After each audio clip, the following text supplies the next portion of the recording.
What's going on, guys? We're going good. Hi. How's it going? Thanks for coming on the show. Oh, yeah. Thanks for having us.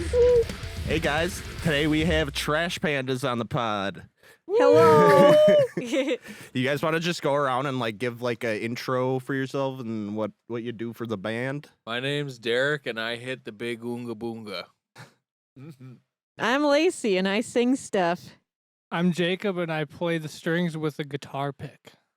I'm Jackie, and I also play the strings with a guitar pick and do a little bit of singing. I want you to play it with a pebble one of these days. One Just day. Get a Honestly, probably would be pretty punk, hardcore kind of vibe. Probably be better for bass. Yeah.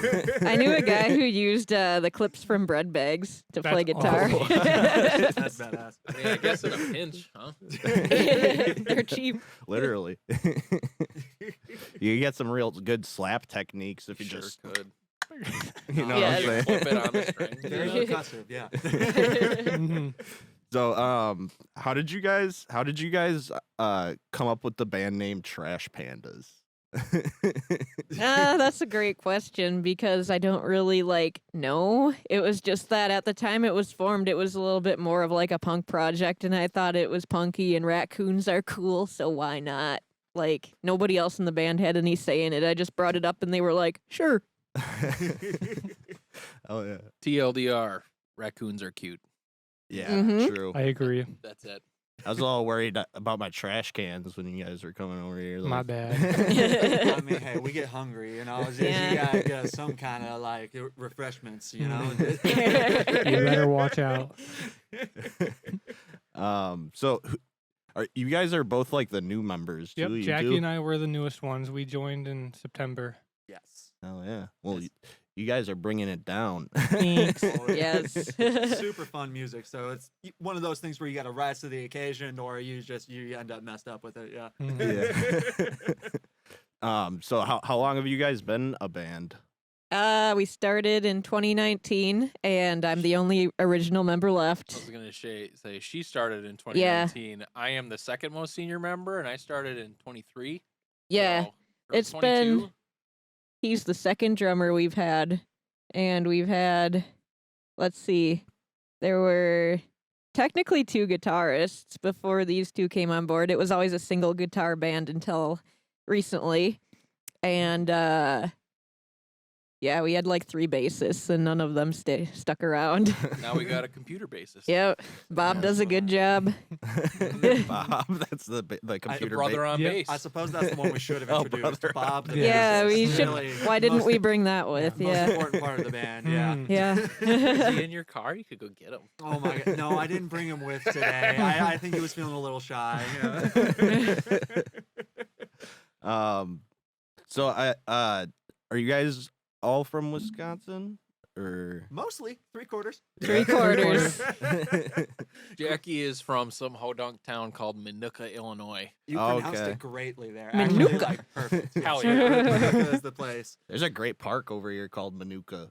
Hey, let's go. Okay, see, word's getting around. Yeah.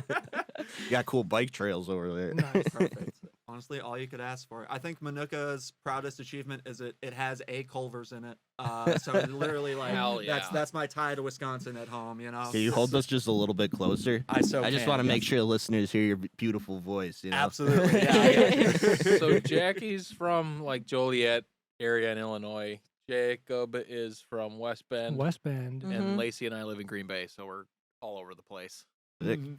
It's cool that you guys make it work from Well, Oh, it's that's- mostly those two. Those guys drive up to Green Bay for practice. Yeah. It's but- Yeah. yeah. It was You- when we were looking for new people, none of the people that were close to us were really going to be good fits. And so we looked further out, and right away Jackie messaged and was like, "Hey, I'll be a fill-in." And then after they started sending videos and stuff, I'm like, "Are you sure you only want to fill in?" Yeah, I And- learned 6 songs off the album. I Yeah. was like, I should probably try. Yeah.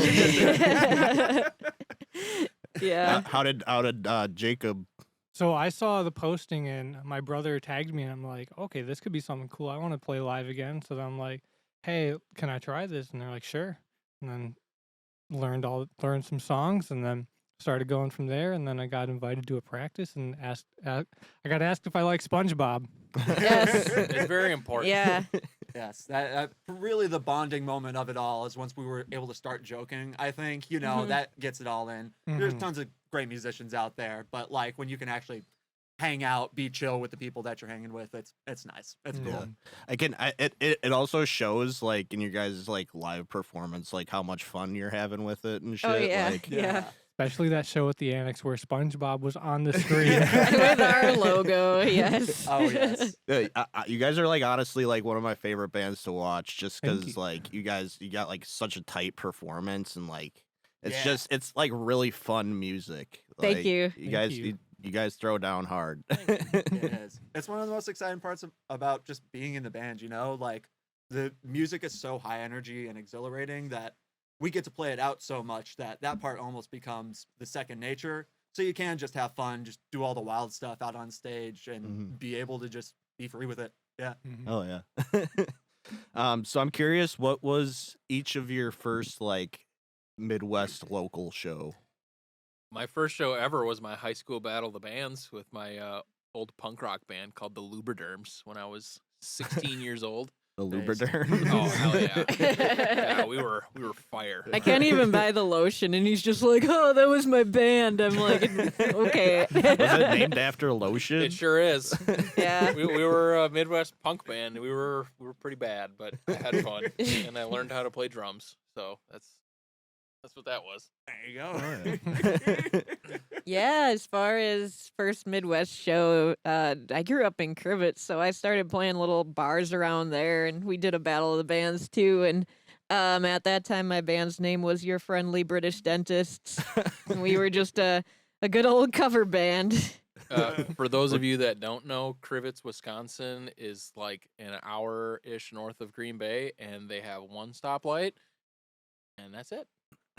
That's the whole town. That's all you need. We have a quick trip now, There so is a quick trip. it's getting Coming up. better. And a Family Dollar General combo store. Yeah, it's Oh, so hell yeah. strange. It's all under one building and it's like split down the middle, two different dollar stores. I'm like, why? It's all the same shit. Crazy. That's awesome. So one of my first band's name was called Batteries Not Included. Based. One of the Mhm. greatest names ever, Of course. and from the little West Bend area, and just kind of playing the little bars around there. I don't remember exactly when the first show was, but it was fun. I just remember that. Hell yeah. It's fun hearing about y'all starting up in Wisconsin because, like, in Chicago, the first show I played, I think, was at Q Bar in Darien. Shout out to that place. I don't know if it exists anymore. I played Never there heard of it. once You- with you Trash Pandas years ago. Okay, Mhm. yeah, it's surprisingly nice stage for the place. Yeah, it was cool. But the first like local show I remember, there's a band called Heartsick, who's recently been doing pretty good. They've been coming up and kind of bursting into that more national act as opposed to local act. But we played to an audience with my band Wombo Combo, to an audience of maybe 2 people that weren't in the band. But the Heartsick guy was up on stage going crazy, doing like the hardest performance that you've ever seen. He gave a big speech in the middle, just like, these are the nights where it matters. If I go hard for you guys, I know you're going to do it back for me when this audience is filled up with people. So like that kind of energy is what I love to be able to see in the local scene. And that's the first time it resonated, like, oh, there's something different about like what we got here versus like just going to see the big acts inside the arena, you know? Mm-hmm. Oh yeah. Wombo Um, combo. Wombo Combo, yeah. So, what would you guys say that is your favorite show that you've played, like in your career? Well, I can't speak for her, but Mile of Music last year. Are you familiar with Mile of Music? I don't think so. So it's a festival in Appleton. It's literally 1 mile of music. There's like a mile-long stretch of road in downtown Appleton. Every single bar and even not bars have music going all day, every day for like 4 days. So we played a bar there last year, and they stopped letting people inside because there were too many people inside. So like there were people who were standing out on the sidewalk watching our show because they couldn't get in. So that's awesome. that was really cool. Yeah, Mile of Music definitely is way up there. some of the stuff we've done recently with these two has been a lot of fun too. Like we played at the Vault, and that stage was super cool. Massive. Yeah, in Saginaw, Michigan, and yeah, it's just like fun to actually be able to move around and express yourself. Because sometimes you're stuck by the crapper in the corner, and you're just kind of like, I'm gonna hit someone if I move my arm. Like, so yeah, that one was super cool too. Yeah. In terms of favorite shows, probably like the Annex.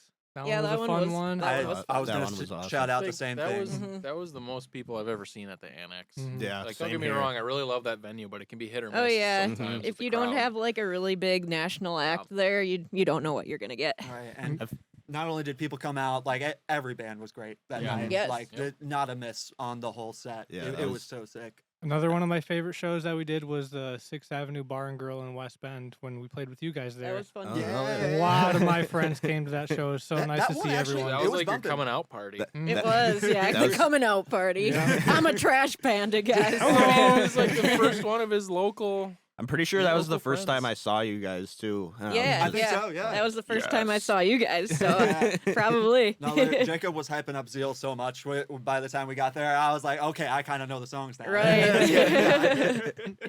Hell yeah. So now kind of the flip side of that, what was like the worst show you guys ever played? And like, so like what do you think could have been done better? And like were there any like lessons or anything that you guys learned from that experience? So Like- we had a I don't even know if I want to call him a manager. I'm gonna leave names out of it just for the sake of it.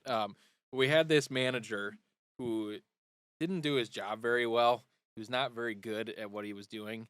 And he came up to us with he emailed us about a last minute show, like, hey, band dropped off, can you guys go hop on?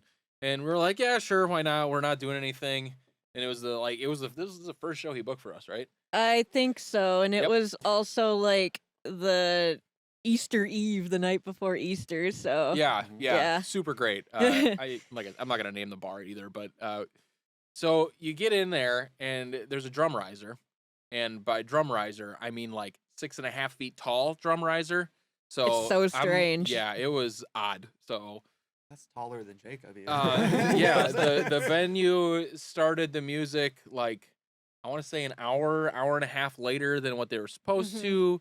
First band was a cover band. There were like 3 people there, maybe, and they were all gone by the time that we played.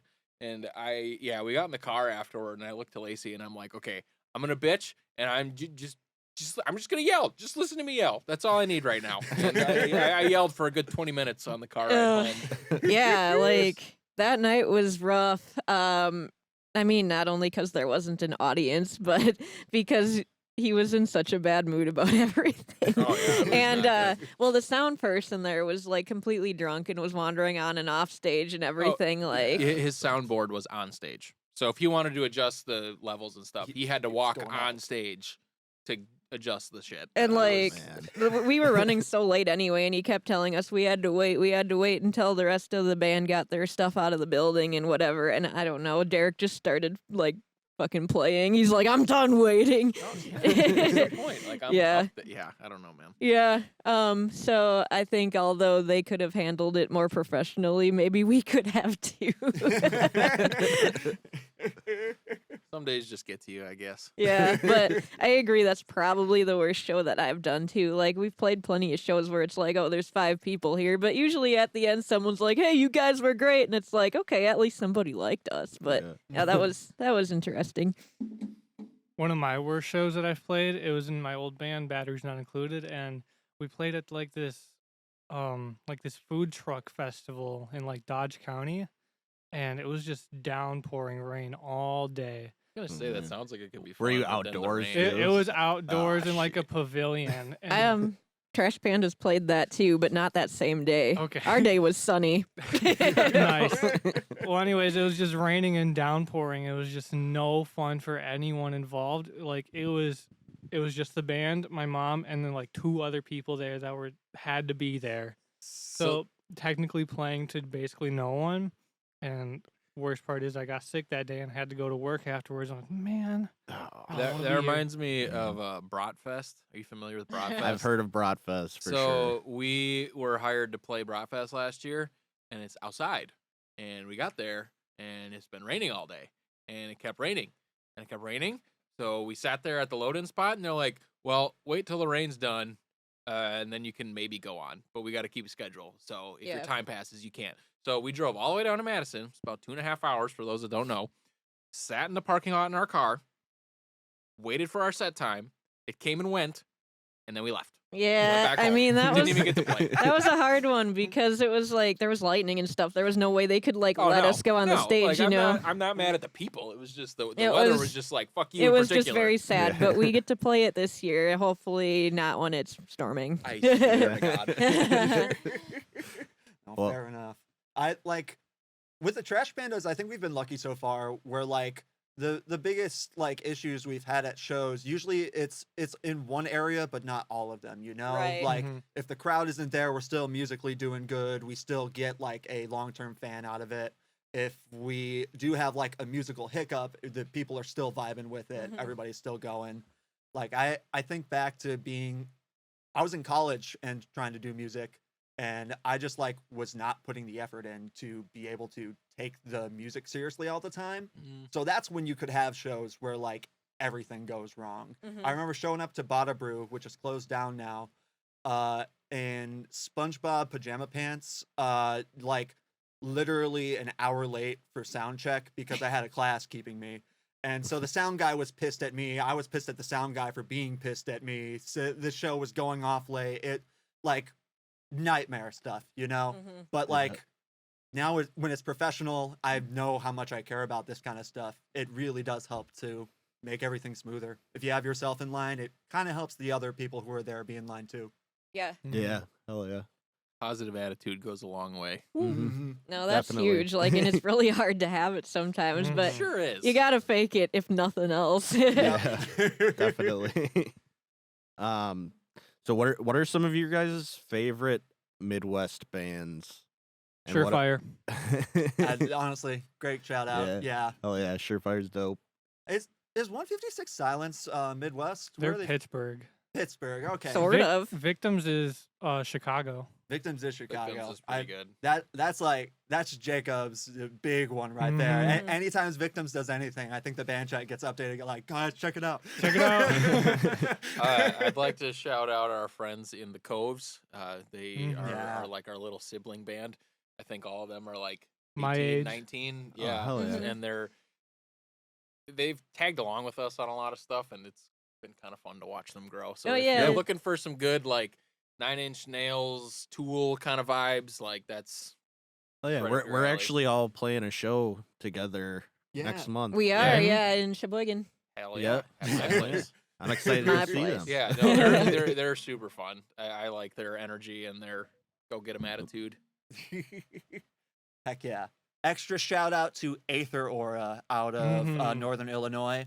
They just did a good rebrand for it here, and they've got some 6 shows lined up with an album coming soon. I play D&D with them mugs, so they're the best. I love them.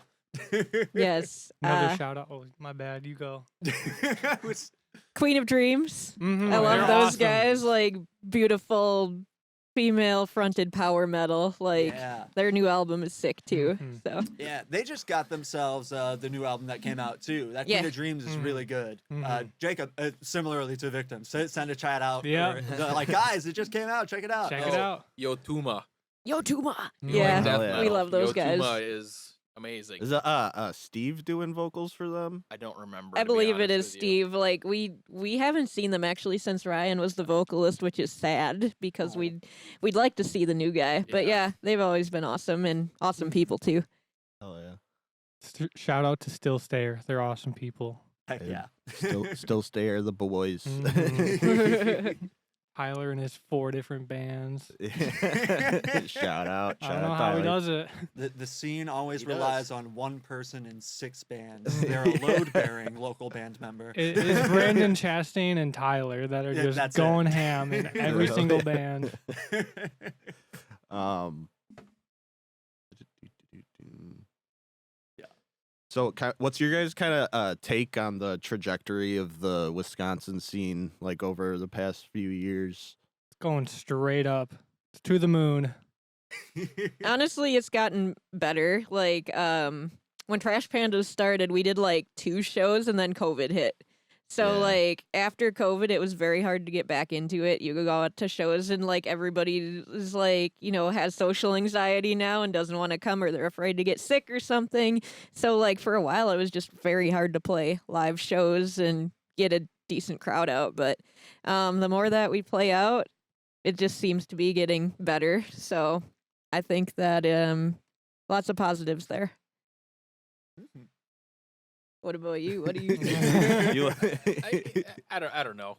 Wisconsin is interesting because there's some parts of it where I feel like it should do better, but it doesn't. Like Green Bay, for example, I feel like you should have a bigger scene for the amount of people that are there, but everybody and their mom just really likes cover bands for some reason. I So mean- like, it's our hometown, and we've played there so many times, but for whatever reason, we just can't get people to come out in Green Bay, so we just don't really play Green Bay anymore. Like, Yeah, we will once in a while. Here and but it's there, just- and I mean, we got our crowd there. It's just like it's not a huge crowd. Right. think Everybody. I think that's pretty common for like Green Bay shows Mhm. in general. it's really sad because I listen to a lot of like comedian podcasts and Sure. stuff, and they talk a lot about how like Green Bay like doesn't just people just don't like to come out. In Green Bay. unless so there's a place called the Epic Event Center that's starting to get a little bigger, so you'll see like stuff like Killswitch Engage or something like that. Like if you get something like that there, people will come out, but people aren't coming out to watch your local Right. people. It's just Yeah. not.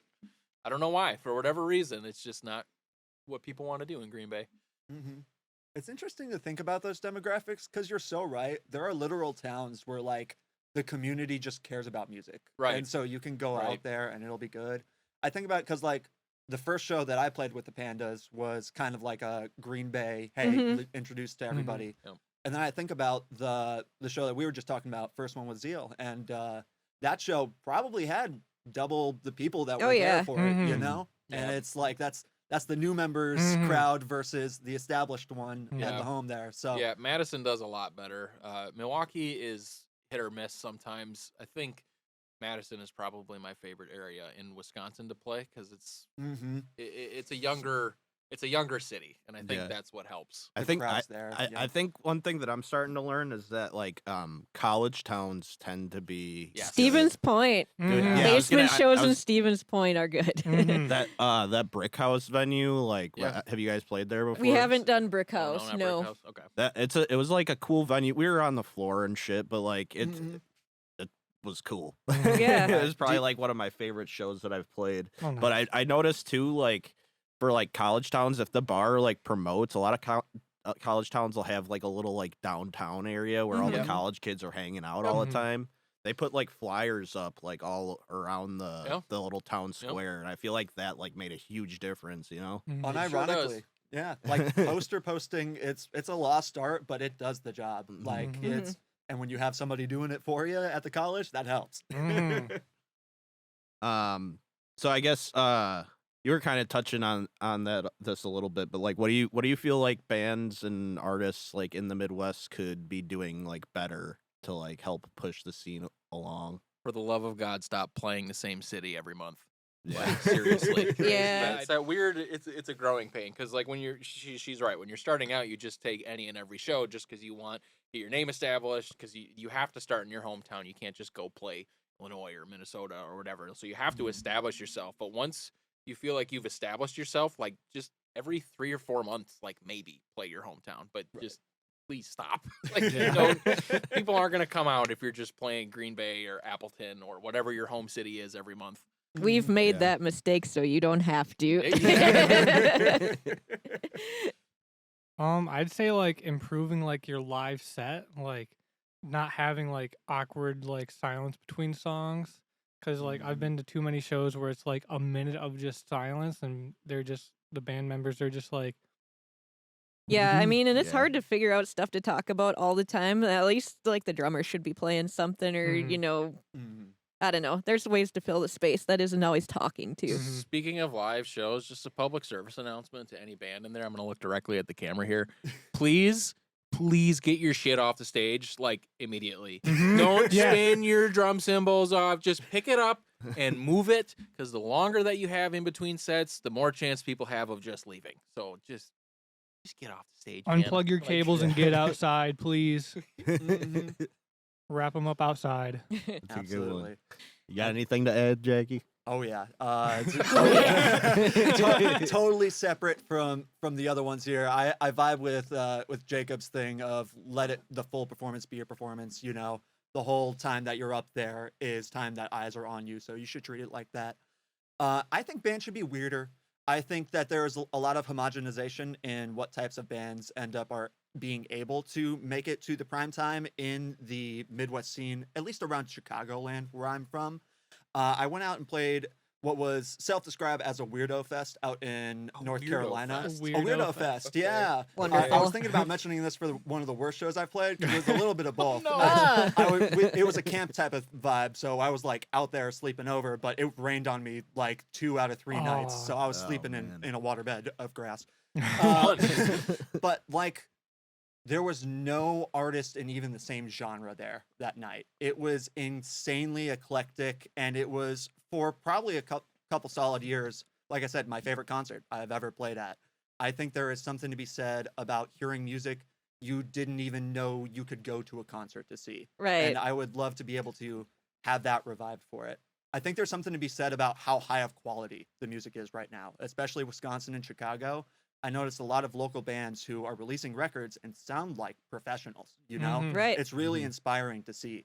I want to see them make professional music that is weird and that pushes It's- beyond. That's a good point, because it's really like with today's technology and everything, you can record so like we could record something like right here right now that would sound like professional quality. You get Mhm. it mixed and mastered by the right people, like it can sound professional quality. But there are so many bands that have this exact same cookie cutter formula over and over again. It's like, oh, we're a metalcore band, so we got to sound like fucking As I Lay Dying or Miss May Chelsea or Grin. whatever. Yeah, like whatever. So like just be different. I like that we have a lot of different songs that hit a lot of different subgenres. Like I agree with Jackie. Like be weird, be different. You're not gonna get anywhere if you're just the same mold of. Right. Because if you're, oh, we're gonna be like Architects. Well, I'm just gonna go listen to Architects. I'm not gonna listen to you. Mhm. Like Mhm. so, just be And- different. Yeah, I you- think about bands like Zeal, bands like Surefire as good examples of pushing that envelope. You Mhm. know, they'll Mhm. take that metalcore or hardcore sound and they will like stretch their limbs with it, whether Mhm. it's different vocal stylings with Zeal, especially like guitar harmonies that throw you out of the genre that Mhm. you don't expect. Yeah, like, it's okay to have that backbone and that structure and the like. This is where we're starting, but you Yeah. gotta go somewhere from there. Mhm. exactly. Well, I would say that like that probably plays like I can tell that you guys work by that philosophy because like your guys' performance sticks with people, you know what I Yeah. mean? Mhm. Thank you. So like Thanks. so what age were you guys all like when you started music? Can you kind of give me like each of your like musical journey? 9 years old. This guy gets it. Same for me. I got a guitar when I was 9. So, I played trumpet for 2 weeks in 5th grade. That's Right. awesome. I did not like it. My parents invested money in renting it and whatever. Didn't work out. It wasn't my thing. That's fine. A few years later, Guitar Hero came out. Got really good at that game. Loved it. And I was like, hey, can I get a guitar? And my parents were like, no, because you didn't play this trumpet. We don't think you're going to stick to it. So eventually at 16, I asked my grandma to buy me a guitar. And she bought me a guitar. And then I started playing that.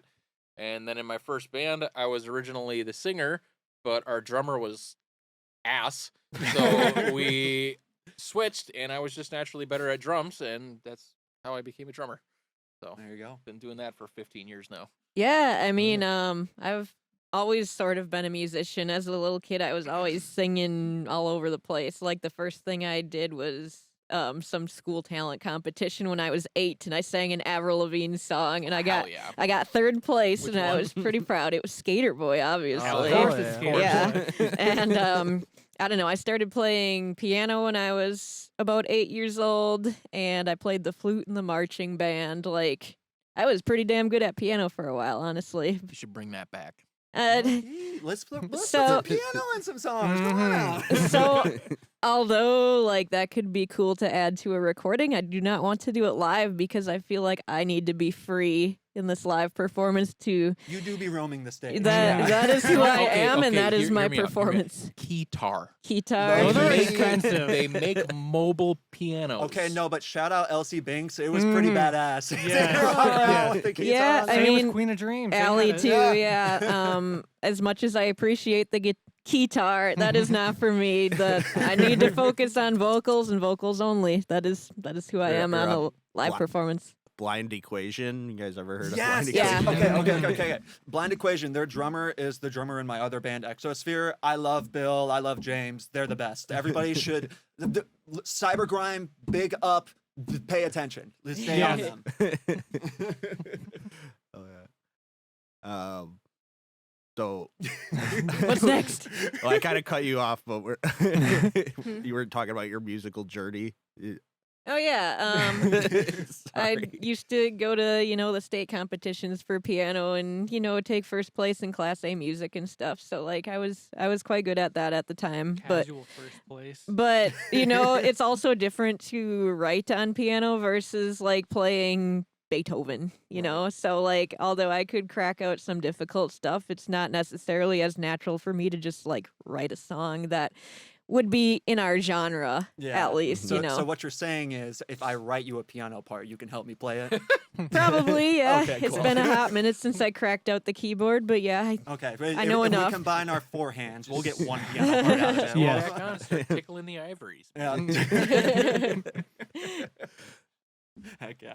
All right. What about you, Jacob? So technically, it started when I was 8 playing Guitar Hero in the living room. And I was like, Hell "Hey, yeah. I'm getting all right at this. Can I try this?" And Mom's like, "Sure, let's go get you a guitar." And we went to a local music store, West Bend Music Academy. Shout out to them. Got a good little acoustic guitar, and I broke all the strings except for one because I didn't know how to tune the guitar. I was like, "Okay, let's just keep tightening these until it something happens." And then I ended up with just one string, and I learned the first couple notes to Crazy Train by Ozzy, and I was like, all right, let's do this. let's do it. On the one string. Yeah, on the one string, just on fret 2, just like, dude it. Mom, look, dude it. Yeah. No, that I did try to play guitar for a while. That was just like not for me, sadly. But I learned Brain Stew by Green Day, and I was so proud of myself. Oh, yes. Classic. Great The classic Great song. place to start. Yes.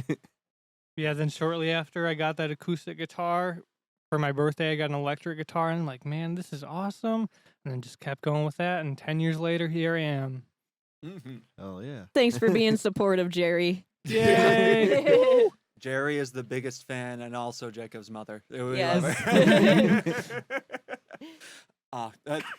It's so fun that you say you learned or started guitar at 9, because it's the same age for me. I asked for a guitar for it. That dang Guitar Hero brain rot, it gets those instrumentalists into it, I Sure swear. does. You guys would be surprised at how many people on here say that like Guitar Hero started Legit. them. Mhm. Like defining of this generation of guitar players. Mhm. Like I went to school and like was hanging with the classical guitar players, and even they were like, "Oh yeah, man, I remember playing through Fire and the Flames on there. Like Yeah. that was my favorite." It's crazy. But I started on guitar, and I similarly played trumpet. I played for more than a couple weeks, but At least 3. at least 3. At least But like in school, I was trying to learn all of the instruments the correct way, and guitar, I was specifically not making myself learn it the right way. I never taught myself how to hold a pick. I didn't teach myself how to read music for a couple years, even though I knew how with the other instruments, because I just wanted to like do random stuff on it.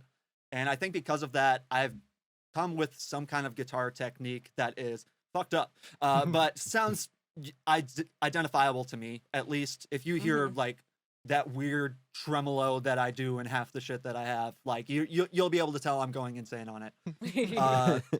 But yeah, through college I played like tuba and was doing Yes. That's composition. awesome. So I feel like I've been thrown very outside of the metal world through my music learning, and now I'm just kind of thriving with that knowledge in the space. So I have a serious question for you. Yeah. Will you be the brass player in my ska side project? I'm down. I said dang. make it happen. We I got got it, boys. I got an orange plastic trombone at home, so we'll make it happen. Amazing. The ska band called Dumpster Bandits. It's just us, but we're ska now. Yeah. Amazing. I'm here for it.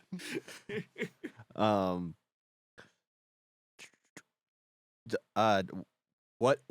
Did you guys face any like obstacles when you were like coming up like that made it a little tough to become proficient musicians? How do you mean? Like in what aspect? I guess just like were there just any challenges you had to face or overcome You talking like from a professional standpoint or like me playing music standpoint? playing music? A place to play the drums. Yeah. That is a little difficult to have at times. Yeah. Not everybody's parents likes big loud noises hanging out in their basement. Boom, So boom, boom, boom, Right. boom. Yeah. I'm so glad you say that because it's never the music, it's Mhm. music-ing. It's Yeah. the Mhm. act of doing the music and getting it Well- to people well, that's hard. yeah, and, Mhm. and you gotta. Everybody sucks. Like when you're starting, it's not like I'm good at drums Right. immediately. So you're like fucking up, and Boom, boom, boom, boom. yeah, it's not good. So like you have to have a safe space to do that. I feel like it was a little harder for me, and it took me a little bit longer to get as good as I wanted to be. Still not as good as I want to be, but that's just life. Yeah. But yeah, I feel like for guitarists, you could plug yourself into an amp and put some headphones on, and Turn it down. yeah, you're not bothering nobody. But Yeah. drums is just one of those. I can't make them quiet. Like that's Right. That's not how they're wired. I'm curious for you, Lacey. Did you have that same kind of thing when it came to singing? Because I know my mom was angry at me when she realized I was going to be a vocalist. Yes, sort of. So my parents were usually pretty supportive of it. I know that like when I started as a kid, my mom never thought I would do anything with it. She's like, "Oh, you were fine, but you weren't like great." Right. And it took me a while to kind of find what I'm good at with the vocals because I don't sound like other people. Right. And that's also challenging, like when you're trying to succeed without a band behind you. I tried out for all these things and they'd be like, you're good, but you're not what we want. Mhm. So Right, they're looking for a very specific thing, and you're a unique individual they Yeah, didn't know about. it kinda took a thing. while for me to like have any confidence in my singing because of that. It's like, well, I know I can sing, but Right. I'm too weird for most people. Yeah, but no, it's very hard, especially with singing, to be able to do that. It not quite as much of a volume issue as it is with drums, but a little bit, especially if you're practicing belting. Like you have to be suspect to whoever's within the next floor or Yeah, room. well, I to mean, it. and you're gonna suck. It's Yeah. Right, that's the way you it gotta is. suck for a year. That's the only way you get At good at least. music. Dude, I would get made fun of in my 7th grade choir class because I was louder than everybody else. I'm like, sorry, I'm that's the actually point. trying. No, literally.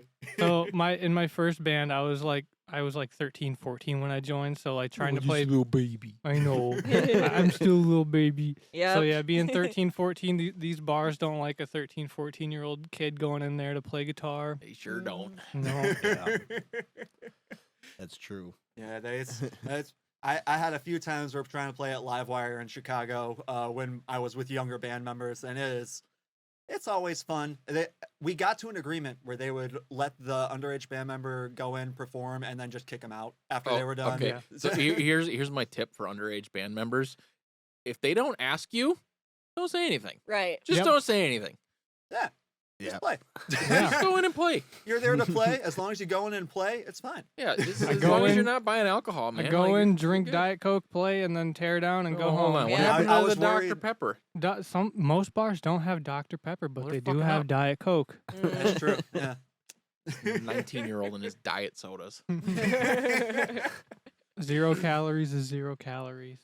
True. You know, it It's like takes like all the- 48 cans of Diet Coke to like make aspartame might become a problem. Well, I'm sure you've drank at least that many by now. Well, no, like 48 Seriously. cans in like a day. Yeah. I wouldn't put it past you, mate. I don't know. You need those calories for all that kicking you Yeah. do. So what do you guys think it takes to make like a successful collaboration between artists? In Like what way? in a band, like Having different backgrounds in music. Mhm. Oh yeah, that definitely helps. Like especially if you're trying to break out of the mold. Because I've been in bands where I was in a deathcore band before this, and we were all kind of like the similar thing, and it kind of gets bogged down in like this. Oh, we're just playing deathcore. Like this is just what we are, you know. Blast beats all day. Well, Right. right, you know, and that's fine if that's what you're trying to do. But if you're trying to truly be different, I think you need to hire people who are different from you. Like, Mhm. I don't think any of the four of us have the same music taste. I think that there's overlap for sure, Mhm. but it's not like what Jackie listens to and what Jacob listens to and Lacey listens to and I listen to on a day-to-day basis. Like it's very different. Like Yeah. we were in the car on the way down here and I had a playlist that's combined between me and Lacey and it'd be like, oh, here's Fit for an Autopsy. Oh, now it's Weezer. Like Mr. it's- Bungle. Yeah, I think that there has to be like enough common ground, but there also has to be, differing opinions to bring out something that people haven't heard before. But another thing is like everybody really just has to agree on what they want to achieve. Pretty much anybody who has left this band before is just like the schedule's too much. I want to see my wife more. I just don't want to, be playing out every weekend. So you have to really, really want to do it. Or, join a group that is on the same page as you for how much you want to play if you don't want to like actually take it to the top. So if you're like in a band where everyone wants to play like Green Day, you're gonna end up in like a Green Day tribute band. yeah. And Right. I already have enough of those. Yes. Oh my God. This is interesting. I feel like you can vibe with me on this. Do you know about the Death cover band or like the Death tribute band? I've that never heard of exists? it. I Is forget it the called name. Life? That would be badass, right? I forget the name of it, and I don't want to sound like I'm disparaging them because they're great musicians and they do write their own original songs, but it's in the style of Death specifically. Sure.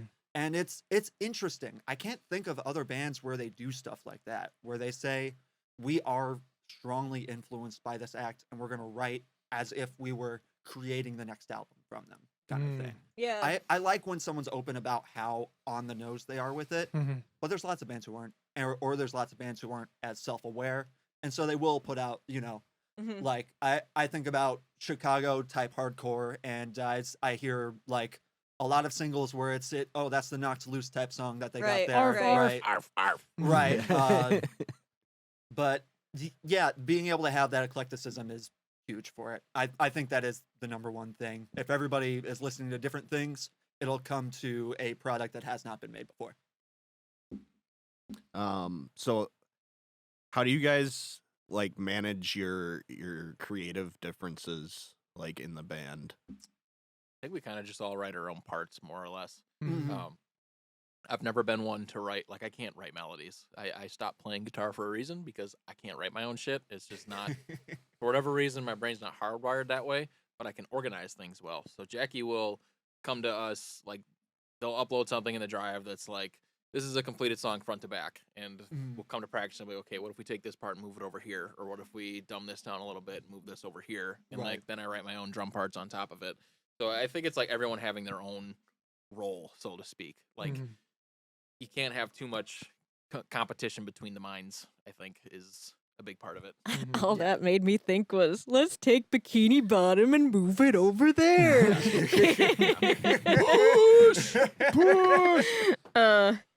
What was the question? Creative differences, Creative right? differences, yeah. Okay, yeah. So like, we all, like he said, we all kind of write our own parts, and if we think something doesn't sound quite right, we, kindly bring it up and work on it together. Like, Yeah. there was a song recently that Jacob wrote most of, and it was awesome, but there was like one part where like, that's a little lackluster. So we Yeah. went back and we changed it, and we're like, yeah. So I think the thing is like, just don't get hurt feelings if somebody wants to change a little bit of something. Yeah, that's what I was going to Yeah. That's what I was gonna say. Is like you can't have an ego about it. Like if Jackie comes in and has a completed song front to back, and I want to change some things about it, they're not gonna take that personally. Like it's Right. it's And- just whatever it is. Like it's a first draft, so to speak. So don't be afraid to let your other band members be like, hey, let's do this instead. Mhm. 'Cause Yeah. that's being a band. If you don't Yeah. want your music changed at all, then do a solo project. Exactly. Yeah. True. It comes down to that collaboration, right? If Yep. everybody has the different music styles, you want everybody's different music style in Right. there. I think that's the big thing is it's weird comparison. It's improv. You got to say yes to everything and acknowledge when it doesn't work after the fact. Mhm. Mhm. But if you shoot down ideas, then that's just the ceasing of creativity. You know? Right. yeah, dude. Try I everything. can't tell you how many times I've been like, oh, what if we tried this instead? And then we try it, and it sounds like dog shit, and you're like, okay, well, at least we tried Never it. mind. Yeah. But Yeah. other times it works out in our favor. Right. Mhm. You have to be brave enough to just try the stupid Yeah. ideas because Uh, sometimes they're not stupid. Open-mindedness is like the key Yeah. to Mhm. like working with a whole band and Yes. stuff Mhm. for sure. Legit. So is there like a particular like role each of you play in the creative process? Like when you're writing, like who generally starts a song? Jackie and I usually like start with like coming up with riffs and like sending it to the group chat. Like, hey, Mhm. what do you guys think of this? And we're like, oh, let's do that.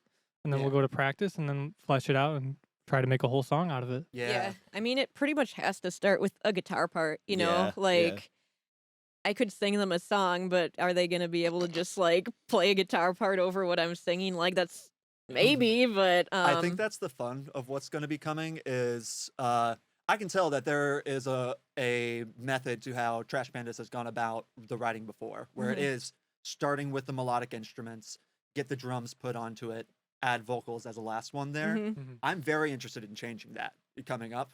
Recently, we had a song where I was able to change some of the form based on lyrics that I Yeah, got from yeah. Lacey. Mhm. So I like having lyrics earlier on in the process to inform that more formal songwriting process that would have been from the start instead, you know? Right. And, like, the way that I write, lyrically and melodically is a little different than the way that Jackie does. So, like, if there's something I'm struggling with, I'll be like, all right, I have words, but I don't know how to fit them here. And that's what I did. I just sent them the lyrics and they came up with something really cool with it. So, yeah. Do you guys write like at practice? Would you say like take as Sometimes. it's more fleshed out at practice. So especially because Jackie has to drive damn near 4 hours to get to practice. Right. Jacob's like an hour and a half, hour Yeah. 40, something Mhm. like that. So if we're coming together to practice, like we have ideas that are already fleshed out. So like Okay. Mhm. these guys both have interfaces at their house, so they Mhm. will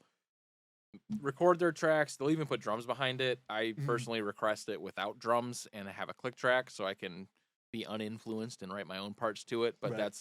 that's how they go about it. So then I'll listen to that at home and then I'll have ideas so that when we get to practice, there's like already a structure there that we can work Mhm. on, and you Right. can kind of go through the ideas and flesh it all out and stuff like that. So we usually have a couple hours long practice, and Jackie usually stays the night and all that. But yeah, it used to be where you come into practice with a zero idea of anything, but it's a lot less productive that way Yeah. because you're just sitting there. Your guitarist is just noodling, doing Yeah. whatever, and you're hoping that something cool comes of it. Whereas Right. I already have something to work on. Yeah, it this feels way. like Yeah. unless you just want to rehearse everything that you've already written, if you don't have some sort of a plan before you go to practice, like, why even go? Mhm. Yeah.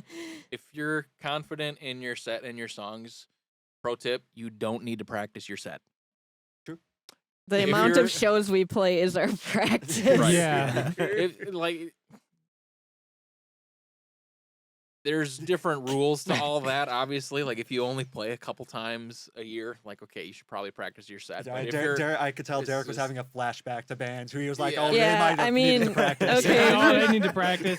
right, For like for a long time, we were playing every single weekend, like Yeah. multiple times, Yeah. and we've slowed that down a little bit to work on writing, and we're doing some touring this next year, so just so that we can actually like go to work a little bit more and stuff. Yeah. But Right. yeah, when you play out as much as we did, that you don't need to rehearse every single week.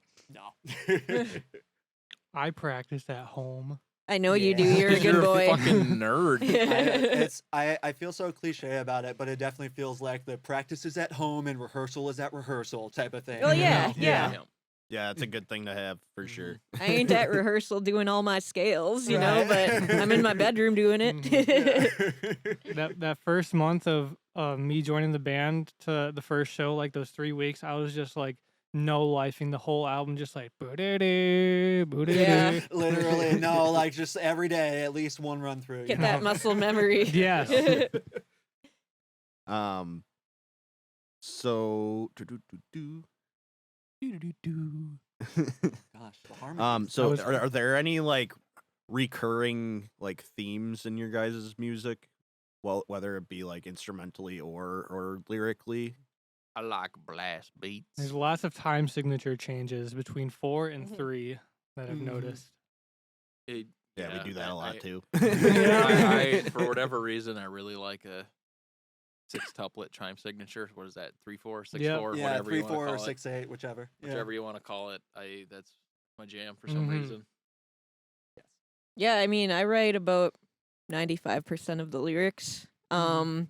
So, you know, it's usually just like stuff that I am unhappy with being put into a song. So there's a lot of stuff about like mental health in there. There's stuff about old relationships that were really not good for me. You know, just like bad experiences and how I am trying to change those into good experiences by letting it out. You know, Mhm. smashing a deer on the highway going That 80, one's you know. yeah. That one is Oh, pretty man. a little more silly. No, you know what though? It kind of reminds me of like Fiona Apple, her like Mhm. her kind of lyricism, where it is very open. It's just like kind of telling events as they happen. Mhm. Like it reminds me of the way that you kind of tell the stories within the Right. albums. So it's cool. You do that? Do you do that a lot? Like, kind of like have your songs like tell like a story type of thing? Yeah, I mean, like, pretty much everything I've written has been about some very specific event that has happened in my life. Like, oh dear, we hit a deer on the highway. You know, Oh, rising dear. up from a downward spiral was about breaking off an 8-year relationship. Incoherent was about having a panic attack in the bathroom at work. That Yeah. song feels like a panic attack in a bathroom. It Oh my sure God. was. I see. I never knew. Yeah. No, like some of it is a little bit more generalized, just about like, you know, dealing with anxiety and depression and stuff I always have, but a lot of it goes to like, okay, this exact moment in my life. Mhm. Oh yeah. That's real. Mhm. So are there any? I mean, you kind of touched on this a little bit. Well, actually, yeah. So are there any tracks that hold like a specific, a special significance or like a story behind them other than the deer? I mean, Hitting a deer. The only one that comes to mind for me particularly is a song that I don't even like anymore. It's called Incoherent. It was the first song that I tried out with for the band. So like, Mm. I never heard of Trash Pandas before, and they made a Facebook post. I don't even know why I was following them, to be honest with you. Like, but I was. But anyway, they made a post saying that they were looking for a drummer. I hadn't been in an active band for at least a year and a half, 2 years, something like that. So I figured, hey, why not give it a shot? I listened to their music, and the drum parts were ungodly boring. So I sent them a message, and I was like, hey, can I change like literally everything? And they were like, yes, please do. So I went to work in my own practice space at home and like rewrote all of Incoherent, and that was the first song I ever like learned. And Yeah, I mean, we started off as very just like alternative rock, and all of us were bored with it, and we wanted something more exciting. So we're like, let's find a metal drummer, and we yeah, found a metal I drummer. I don't mean that as like disrespect to the last drummer. Like he's a fine drummer, but it's like he's a pocket drummer, if you know what I'm talking about. Like very just does his job and nothing else, and I get bored with that. I need to be doing other things. So Yeah. that was Yeah, there was nothing wrong with any of the prior musicians. It's just like we grew into wanting to do something different. Mhm.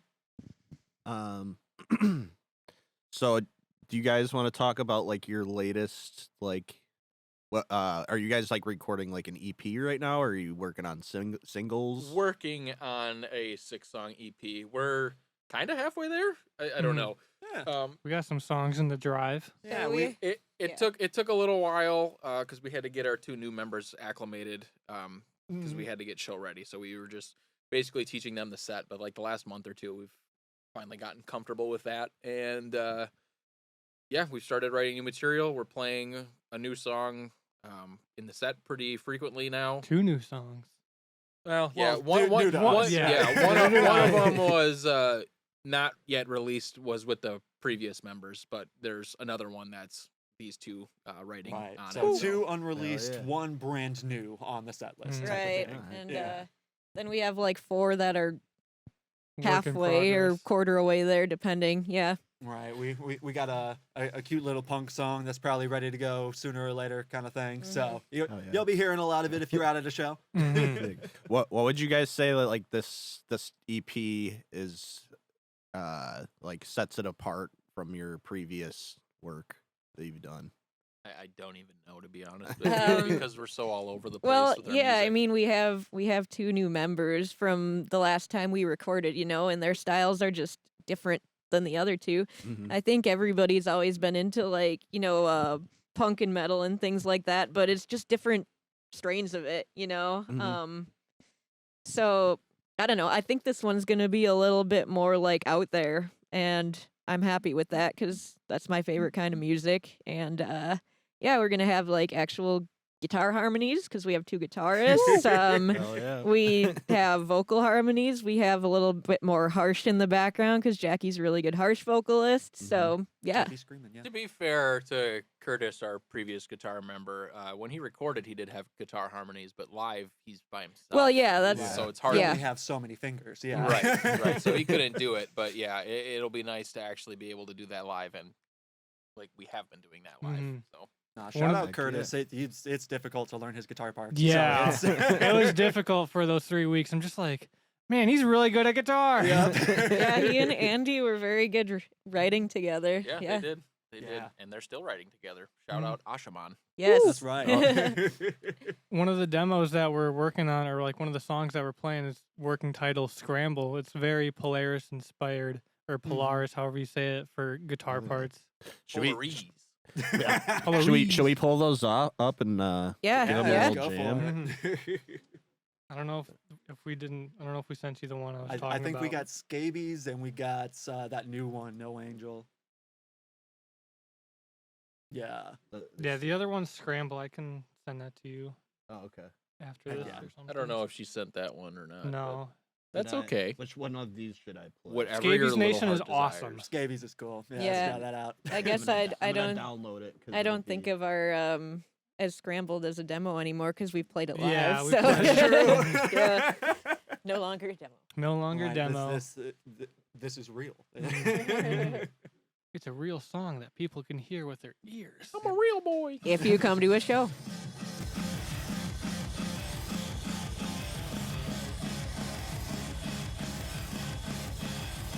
Can I vape down here? What's up? Can I vape down Yeah. here? Okay. Vaporwave.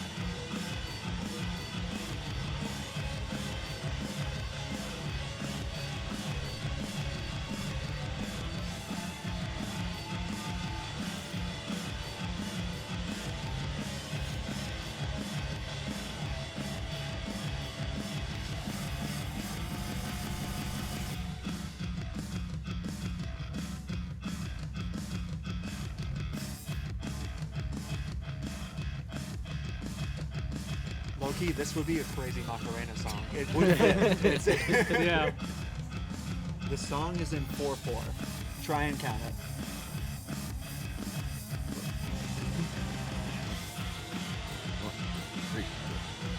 It is? Polyrhythms. It's not 4/4 for me. Is it just 3 against 4? So there is a phasing 7/8 going against a 4/4 backbeat drum part.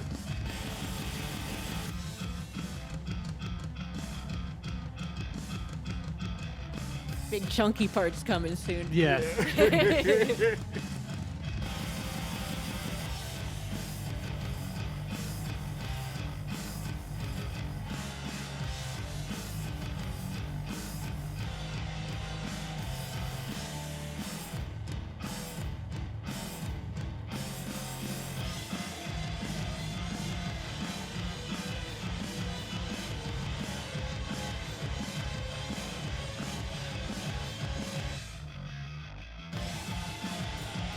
Bob will be playing that part.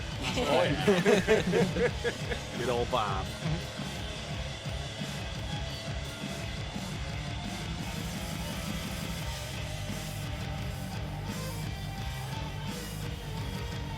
Pretend the solo is good, and it makes this part better. It will be one day. Yes. Imagine the solo is the best thing you've ever heard. Yes.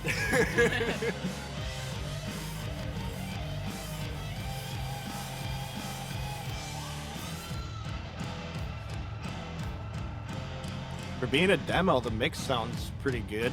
That's I- all, that's all Jackie. Jackie. No, God, don't do that to me. Oh, I'm the worst mixer ever. The fact you can hear all the instruments, I'm happy. That's it.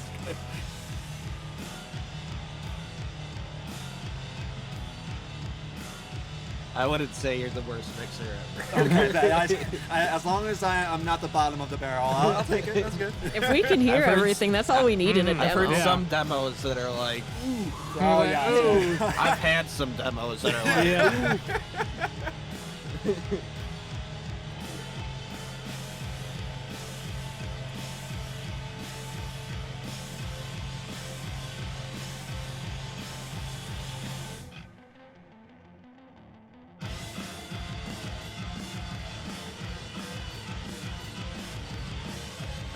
Okay, you could extrapolate that. Huh? You could extrapolate that quiet part. Like stretch it out kind of thing. I think so. Yeah, that could be cool there. Mhm. Kind of build that tension back up.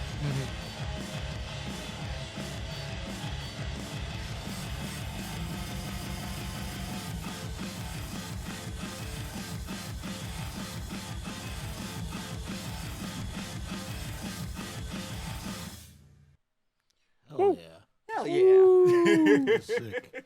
Let's listen to this other one too. Yeah. I don't know if I've ever listened to this one. Brandon, I literally sent it yesterday to him. I listened to it a whole bunch. I have not listened to it then. Oh, this one. It's the instrumental, so it's mostly familiar for you.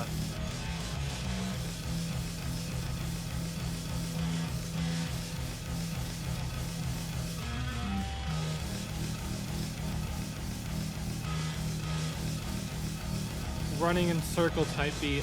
Yes. The circle pit part.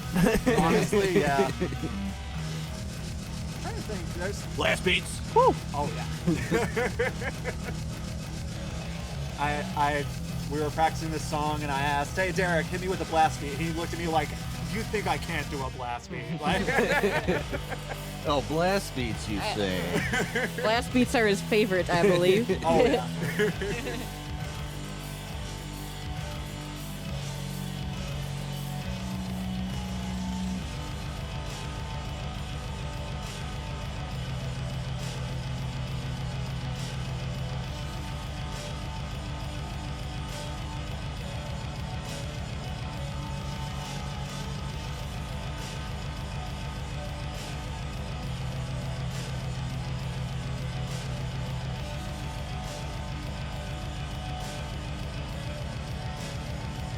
I didn't end up using that one riff of yours. We got to write a song around that though.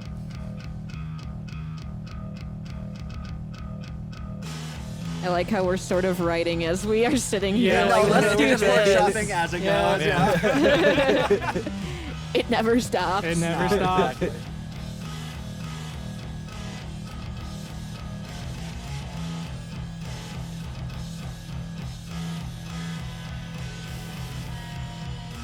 What's your email? I'll send you the scrambled demo that we have. It's bretchproductions@gmail.com.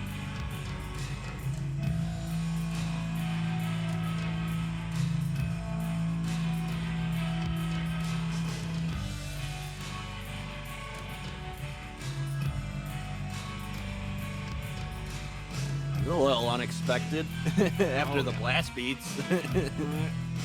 That's what we do. That's that Lacey influence right there, right? When I see the lyrics, that's the obvious move. But Yeah. musically, left turn. Yeah. When you look up to Mike Patton, Yeah. that's what you get.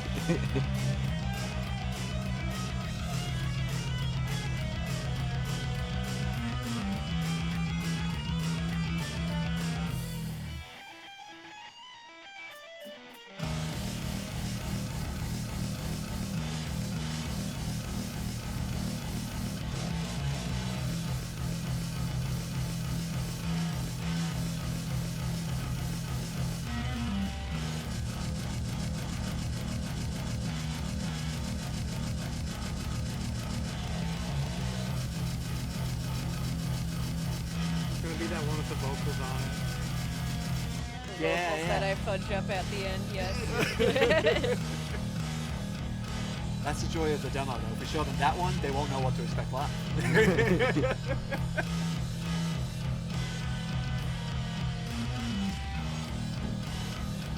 Should be tense.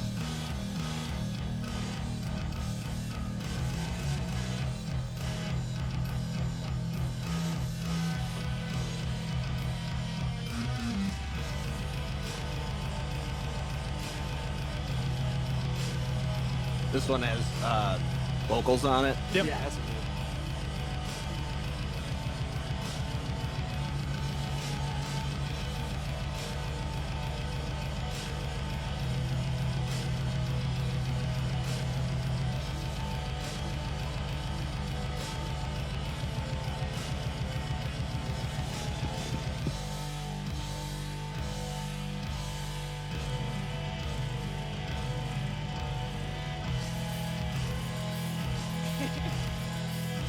You don't know what to do with yourself. Honestly, that's the vibe. Well, Anytime there's a I'm showing feeling- people my demos, I don't know what to do with my hands right yeah. now. Sick.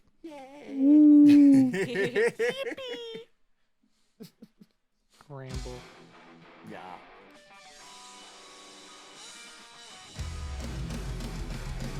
That's not my drum part. This is drums I wrote. I think you sent me this one, Jacob. Yeah, I did. Yeah. I sent you an instrumental one from like early stages.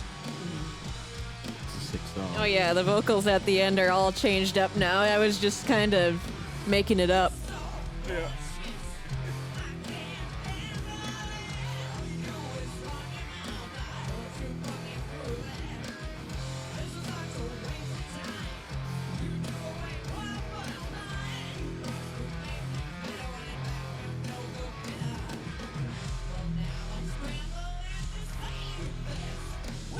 Send me those bass boots. Okay. I'll put them in the track. They're from Splice. Heck yeah. Good old Splice.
You have nice speakers. I like being able to hear Jacob's demo in a good way. I heard your little bends during that one riff. I was like, ooh, I never heard it.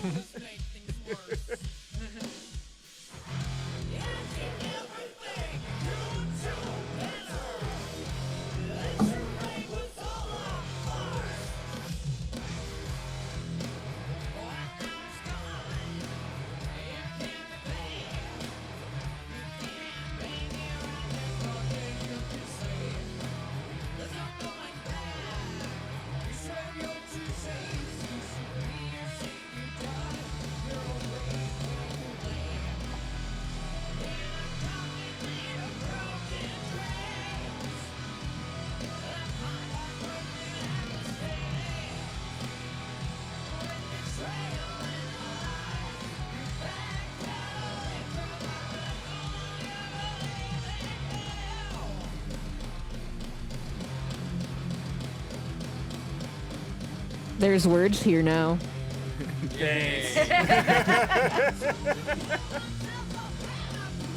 I remember trying to mix the song, and I had your lyric sheet, Oh, yeah. and it was just like, oh, that's I don't know where that went. No. Nah, I done fucked that one up, Ron.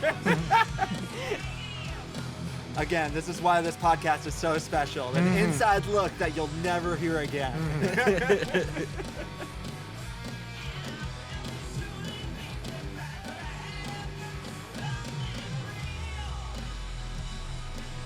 This was that part earlier that we were talking about of improving. Yes. Yeah. Being able to just have that extra little layer of top notch.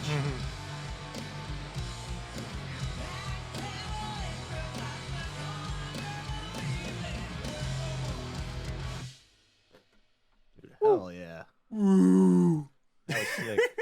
Oh Very yeah, Mr. walrus-esque in Krabs. tone. I like that one. Oh yeah, Mr. Krabs. Definitely. yeah. Are you feeling it now, Mr. Krabs? Art thou feeling it now? Bikini Bottom beatdown.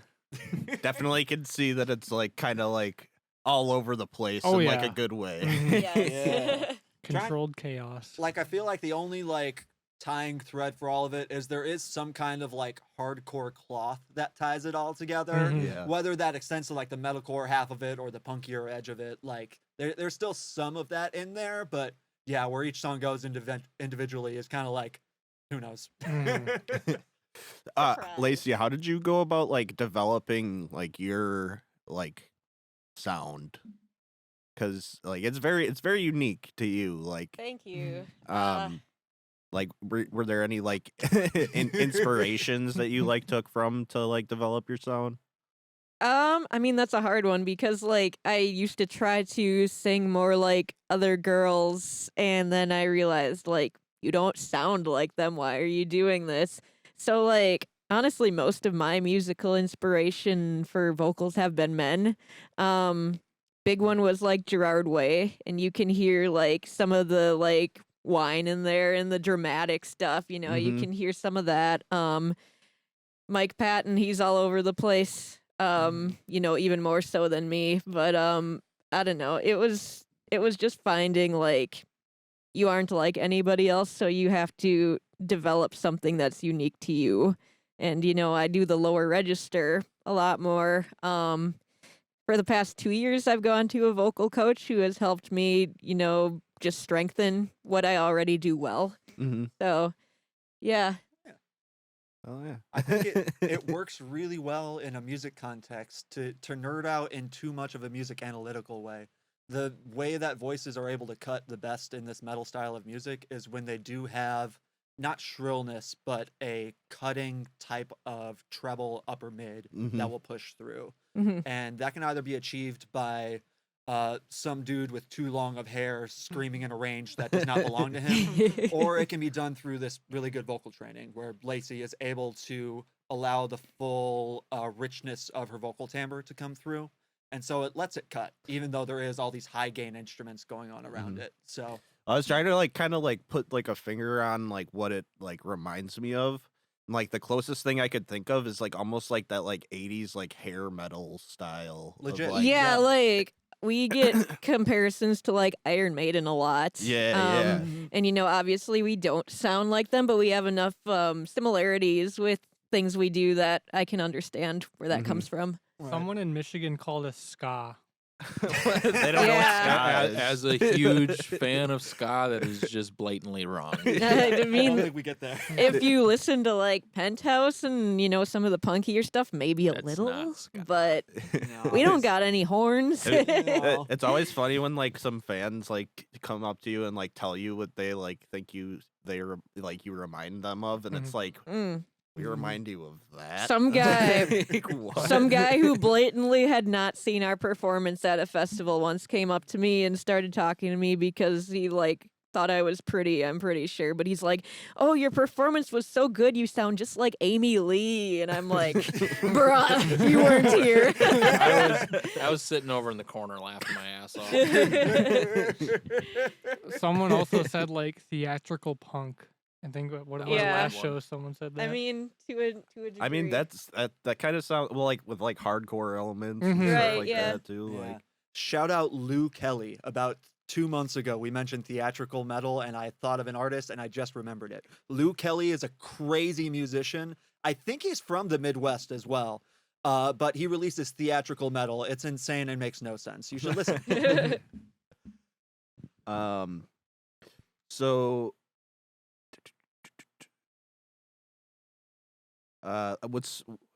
what's like a moment of like success you guys had that you're like particularly proud of? I'm just gonna go back to the Mile of Music thing. Like the fact that we filled a bar that couldn't have any more people is a little ridiculous to me. Especially being that we've played I don't know how many shows where it feels like you're playing to the sound guy and the bartender, and that's it. That's a Um, situation too where like it's like not people didn't even know you guys were playing and you're pulling people off the street with your music and there were a lot of people that were there specifically to see us too. Like there were people singing along to our lyrics and stuff. That was kind of crazy. And more recently in the past few months, just like getting out of that bar scene and playing real venues, for lack of a better term. Not that bars aren't real venues, but you know what I mean. Like there's A venue They are there's- built for music. There's a green Yeah. room and a real big stage, and you load in at 3:00, and like Shout there's a out the whole- Vixen. Yeah, The Vixen. yeah, like it was Super a cool. whole getting out of that and moving on to something else is a little like that feels pretty good as well. I'm a type of musician where I value, I think, the opposite, which kind of gives, again, just spice of life for it there. I love playing live. It's a great feeling to have.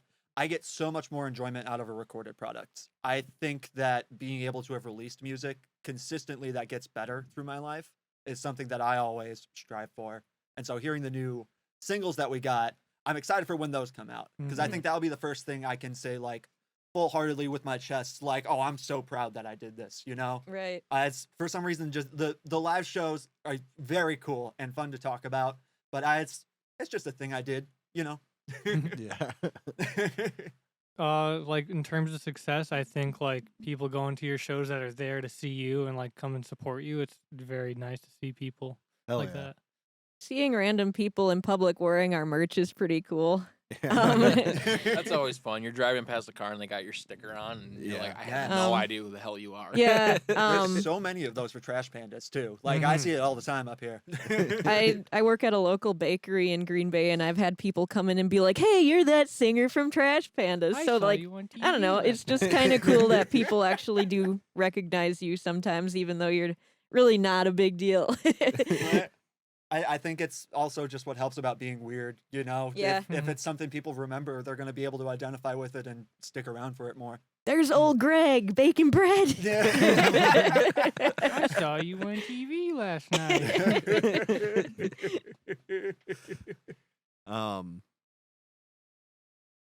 So what is something like about you guys that like you think your fans would be surprised to learn? I love hardcore music. Whoa. Is don't- that really I that don't- surprising? I don't think that's very surprising. I like the Saint Anger snare and the dodgeball snare.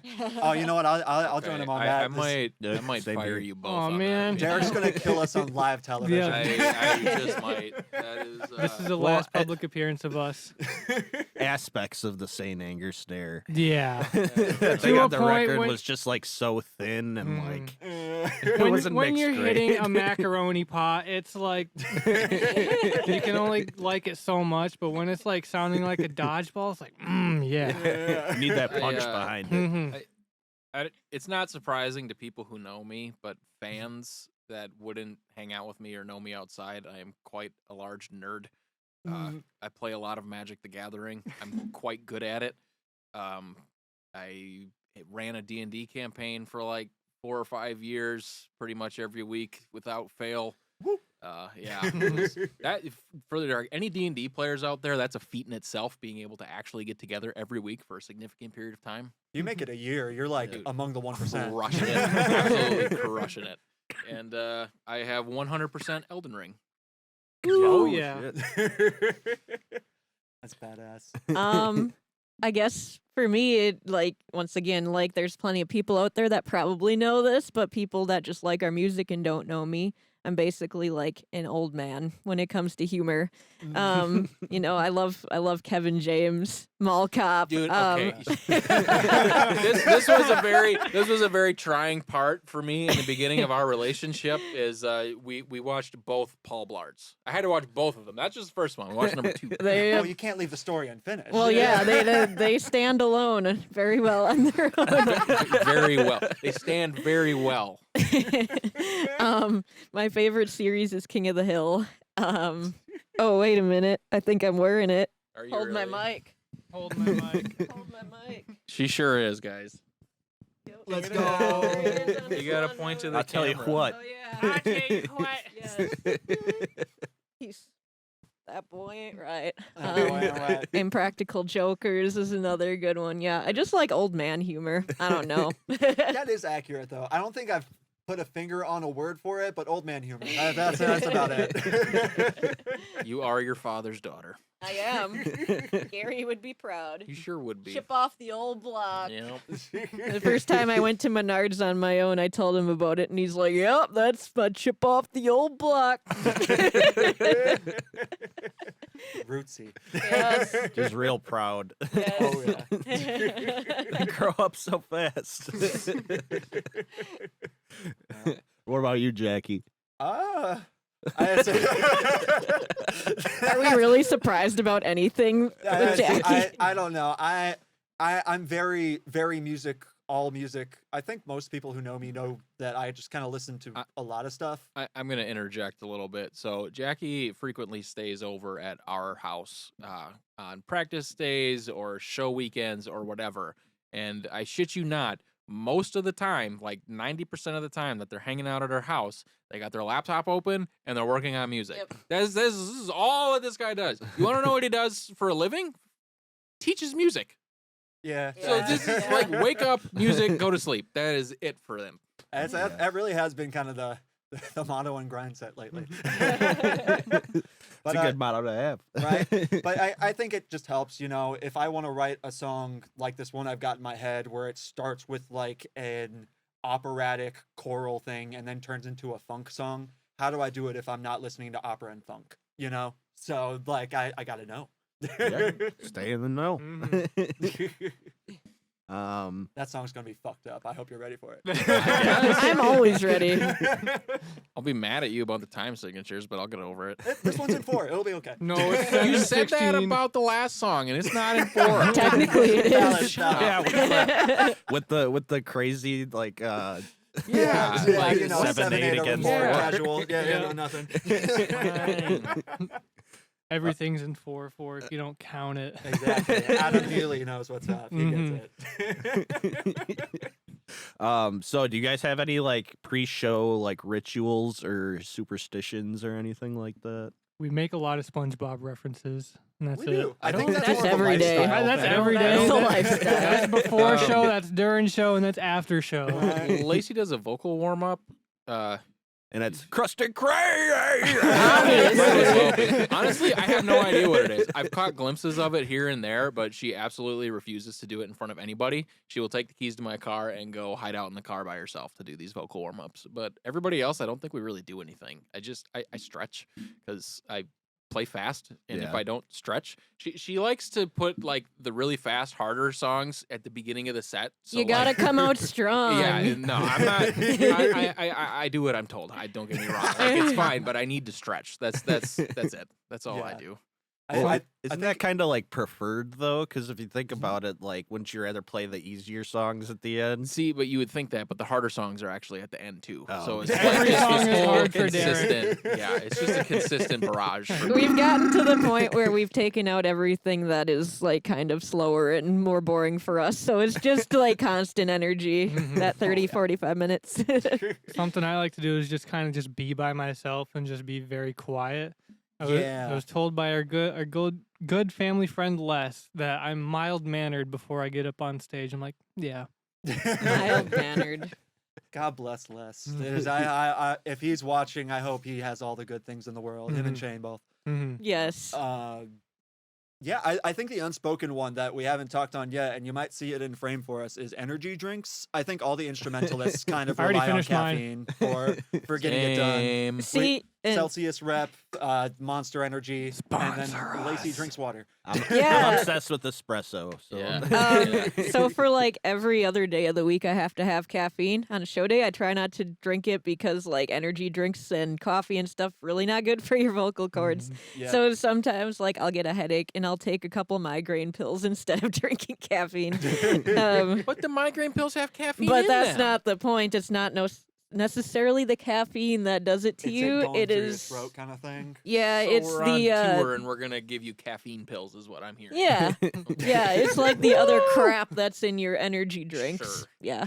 Yeah. well, Celsiuses are relatively clean though, right? Yeah. Yeah, but they're Lots of gross. They're caffeine. disgusting. They are. Lots I of mean, I caffeine in smelled them. one and I was like, that smells like fruit and BO. Like, you know. It's the best flavor, fruit and BO. What's wrong with that? Come on. That's the banned flavor right there. It probably is, honestly. We're all a little fruity. yeah, You know what's Celsius funny? I think band I think vibe. the only female is the least fruity one in this group. It's I- kinda funny. like I said, old man humor. I mean that's kind of the same for us too. Yep. Yeah. Yep. No, it's- Especially me and Tomas. We have a very Try very and find the silly word. relationship. There you go. But- okay, so I have a fun one. So if Trash Pandas were to star in a movie, what would the movie be about and who would play each of you? That's a great question. Well, the movie would probably have to be a comedy. Mm. Yeah, I don't think we could take ourselves seriously No, for 2 hours, no. even if we were writing a script about it. You know. Okay, you know, low key, I think Ryan Reynolds would be me pretty okay. Seth Rogen. Oh yeah, Seth Rogen. I get a lot of that shit. People think I look like Seth Rogen, and I see it. I don't see it. No, see, when you know Derek, I'm like, no, those are different people. But Yeah. I could put myself in the mindset. Yeah, There I is get enough it so similarities, often. yes. So yeah, maybe it is Seth Rogen. Just it's, some sarcastic asshole has to play me though. To be honest, like I Yes. think that's Yeah, a sarcastic asshole would have to play me too, honestly. probably. And so I'd probably pick that what is her, I don't know her last name, that Audrey girl that's in like Parks and Audrey Rec. Plaza. Yeah. Oh, sure. I think she'd be a good me. That would work out pretty Yeah. well. Yeah. I would want to have Jack Black play me. It's like 50-year-old man Yeah. playing a 20-year-old. You you needed- needed big to, chunky you, dude. You Yeah. needed to hire him like 30 years ago. Yeah. What about his son? He does have a son who looks a hell of a lot like him. Yeah, but he's not as funny as Jack Black. I mean, who He is? wants to be. Most people aren't. It's true. Real. God, who played Jeffrey Dahmer in the really Evan Peters? Yes, Yeah. just get him, put him I in a wig, think and then it's so. good. You know, it really doesn't matter who it is. They just need these glasses, and then they're good Yeah. to go. No, I The could Kirby see hat. that. Yeah.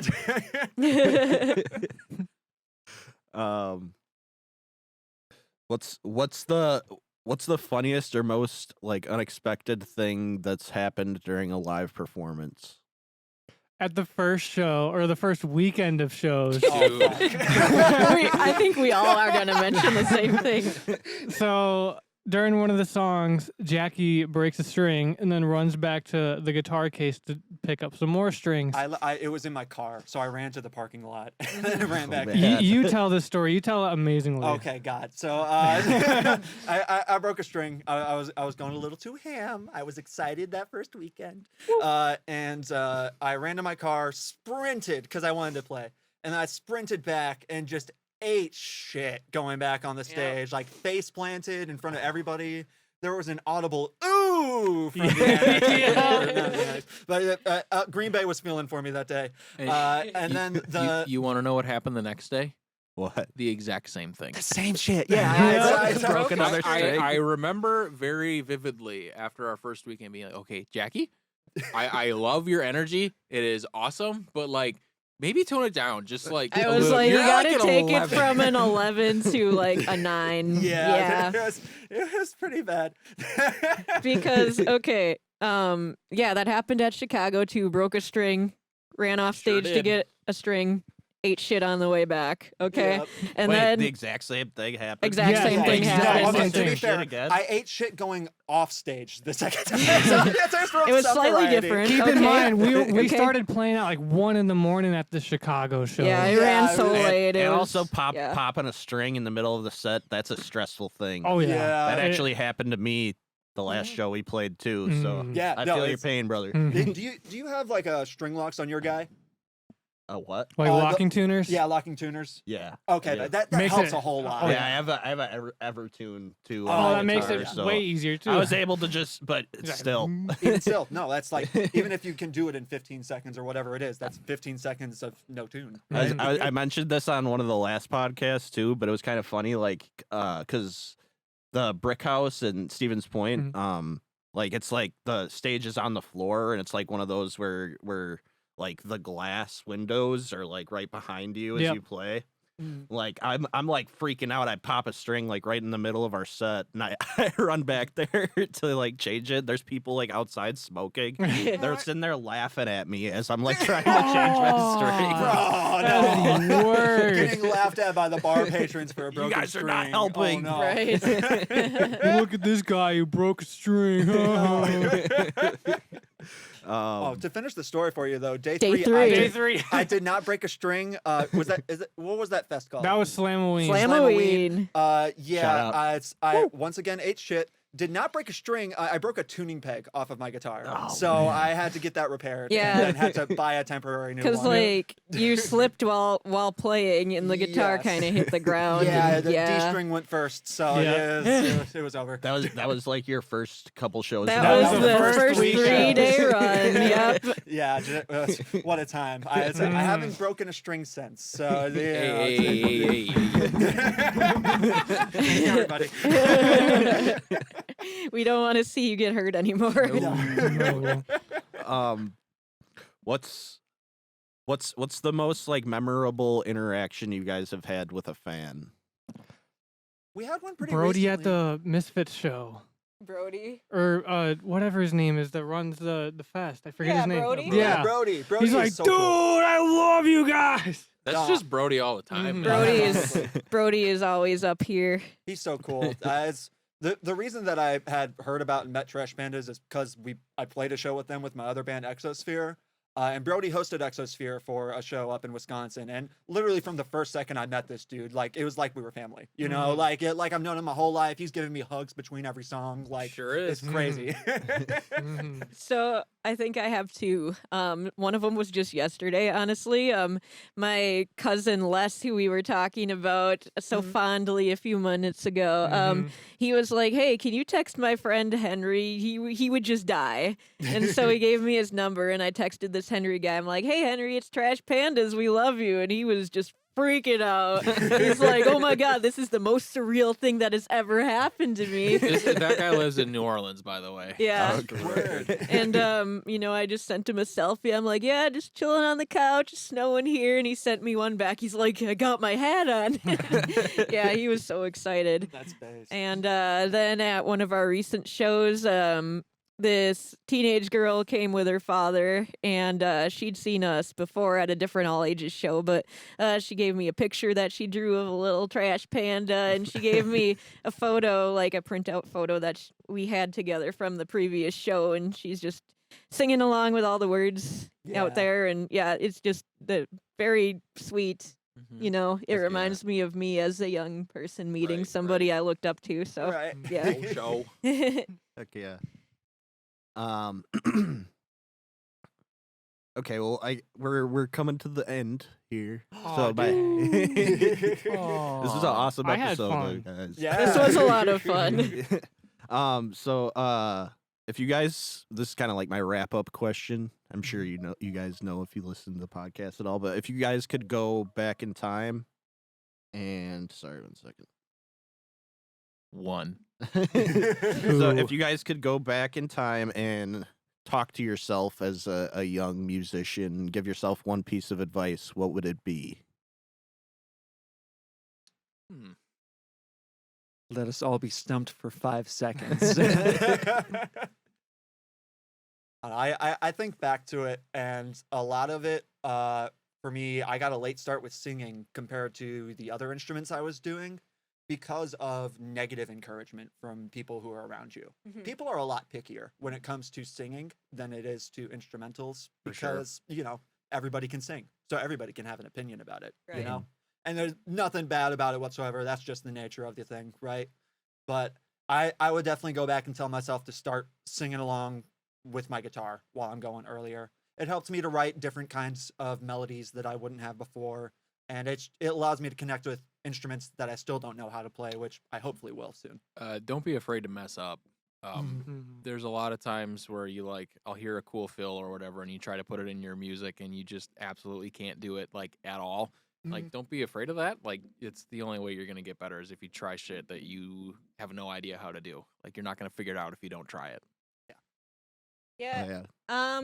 I feel like my answer is like something that I think that had I known I would have done differently, but at this point it's like, well, I feel like it all happened for a reason, Yeah, maybe. you're here now, yeah. But I would have been like, fuck doing the cover band shit. You know, you get paid for it, but it's not fun.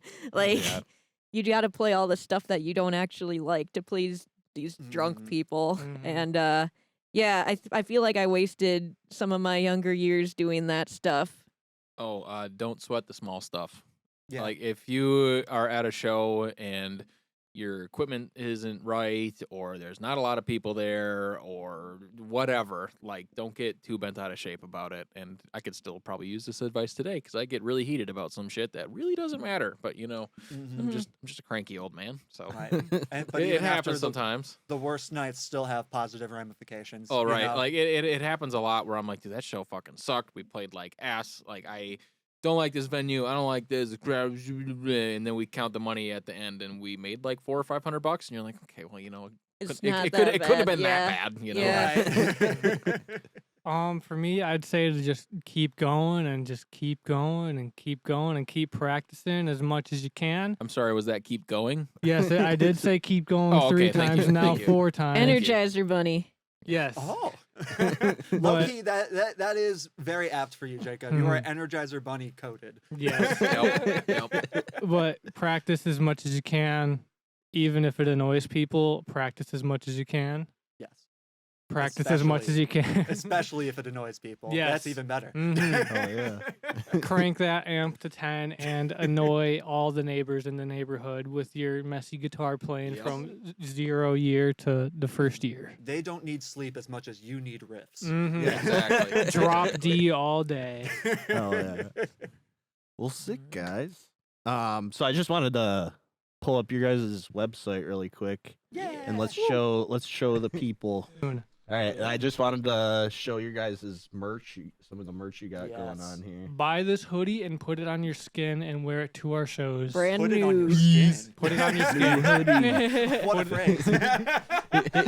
But yeah, those hoodies are sick. Everybody who wears it looks cooler after putting it on. Yeah. I'm not biased, so you can Not trust biased. I Yeah. have this one. me. Yes, Hell yes, yeah. yes. The cute little It is panda tee. Oh yeah. Buy our album shirt. I know Yes. there's not a Please. cute trash panda on it, but it's still really cool. Please buy that shirt. It is. It looks cool. This and one, we have a lot of I them. will actually echo Jacob's sentiment. Put that one on your skin, but like as a tattoo. I think Yes. that would be a Yeah. great Actually, tattoo. yeah. That'd be sick. Tattoo It that was as a shirt. A on your tattoo skin. artist did design that. Right. Oh, So yeah. I'm sure you could go get it. Mhm. Yeah. Guys.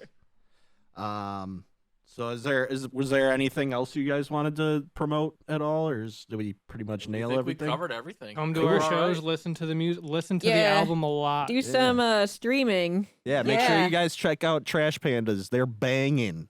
We be banging. Banging. And be on the lookout for a new EP coming soon. Yeah. All All right. right, we're gonna sign off, guys. But thanks for watching. Make sure you share the podcast around, like, subscribe, comment. Bye. Bye everybody. Toodaloo.